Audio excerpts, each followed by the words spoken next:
welcome. It is no secret, if you've seen my videos before, I love the 7th gen of games. There are so many good games you can play. That's just A to C, and there's a lot more I want to buy. But of course, to play the games, you need a console. Yes, I know you can emulate PS3 games, but you need a pretty decent, beefy computer to do it, and consoles are generally cheaper. Plus, I for one like playing on original hardware, I like to collect physical discs, and I know I'm not the only one. The question is, which one should you buy? So let's have a look at the PS3 consoles, see if I can help you decide which one's right for you. We'll start at the beginning with the fat PS3, the launch models. Released in November 2006, these were the first consoles to use Blu-ray as its storage medium. PS2 I believe was DVD, and PS1 was CD. Now these launch models came in 60GB and 20GB models, and they're the only ones which you can play PlayStation 2 games on. They're easily identified because they'll have 4 USB ports instead of 2. That's the easiest way to check. There's also memory card slots on the one that is PS2 backwards compatible.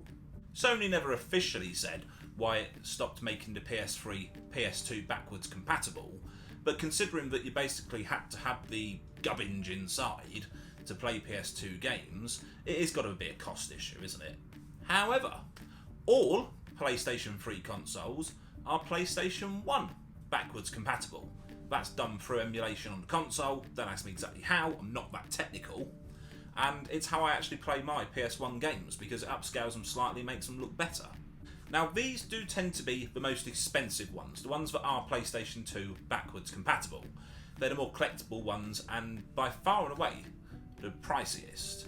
It is genuinely cheaper, which you'll see in a second, to buy a non-PS2 backwards compatible PlayStation 3 and a separate PlayStation 2 console. Much cheaper, I mean you get them both. And you don't get the main problem which come with these fat models. Whether they're PS2 backwards compatible or not, they have overheating problems. It seems to be a major issue with them. If you're going to get a fat PS3, then either get it in the knowledge it's going to overheat and you either know someone who can fix it, or you're willing to have a go yourself. Or you're okay with buying another one in the future, I suppose. I wouldn't recommend buying a fat model PS3, even for the PS2 backwards compatibility. You're far better off just buying a separate PS2 console. As I said already, it's cheaper to buy them both separately, and the fat ones just are not reliable. I had one cook on me, and it's just annoying. Then you have to buy a new console as well. Fortunately, Sony then released a slim model. Now we know PlayStation likes to release lots of models and make them smaller and smaller and smaller, don't we? So, no surprise here when they launched it. This released in September 2009. It's quieter. It's got a better cooling system. It was originally changed partly for reliability and partly because it was cheaper to manufacture, but it's much more reliable, much better. And it comes in a variety of memory sizes. You can have 160GB, 250GB, 320GB, and I'm doing this from memory. I think there was a 120GB as well as the lowest one, but let me know in the comments if I'm right about that, because I've just had a flash of memory there. This is the console that most people will say to buy. Much more reliable than the fat, half decent looking console. It's the way to go. And you know what? I cannot disagree with that at all. The PS3 Slim is a good, solid model and should give you years of faithful service. But it's not the one I've got. For a very good reason. I've got the Super Slim. Now, a lot of people don't like these. One, they say it's a little bit cheaply made. 2, it attracts marks and fingers like anything else. And 3, the base and most common model only comes with 12GB of memory.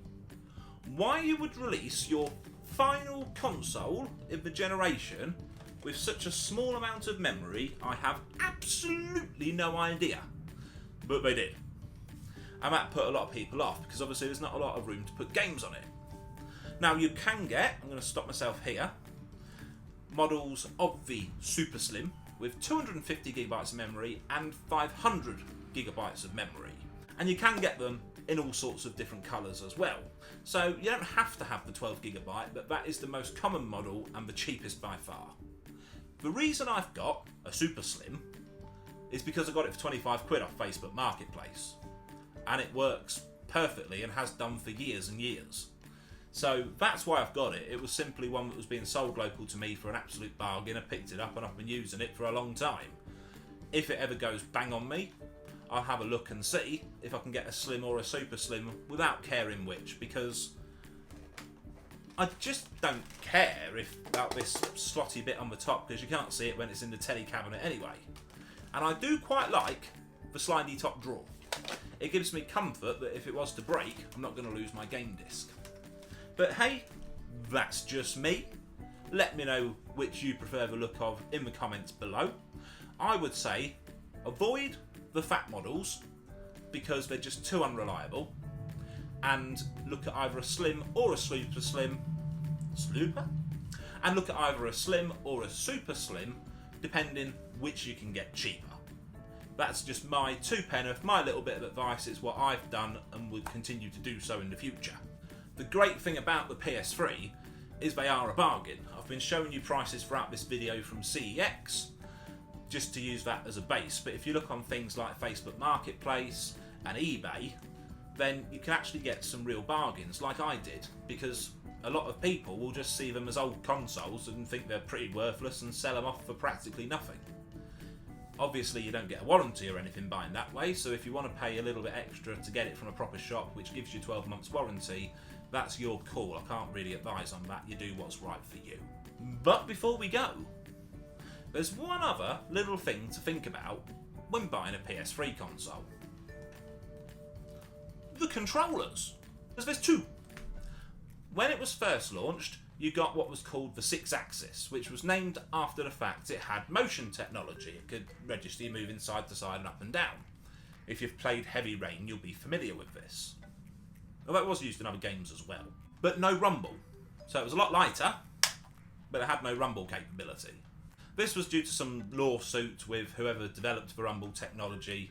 I don't know the ins and outs of it. I'm guessing it was something to do with copyright. This was, however, settled, and they did then launch the DualShock 3. Bit heavier, and does have rumble. Apart from that, they're exactly the same. It's literally just the rumble capabilities which makes a difference. I don't know if you care about rumble or not in your controllers, but if you do, get the DualShock 3, not just the 6-axis. And that is my little 2p about the PS3 console. I've deliberately kept this video as short as possible just to keep it nice, punchy. Here's the information, now do what you want to do. I hope it's been useful to you. Plenty more fun things coming, so if you want to tickle subscribe, don't fight the urge, because it helps me out a ton. Until next time, ta-da!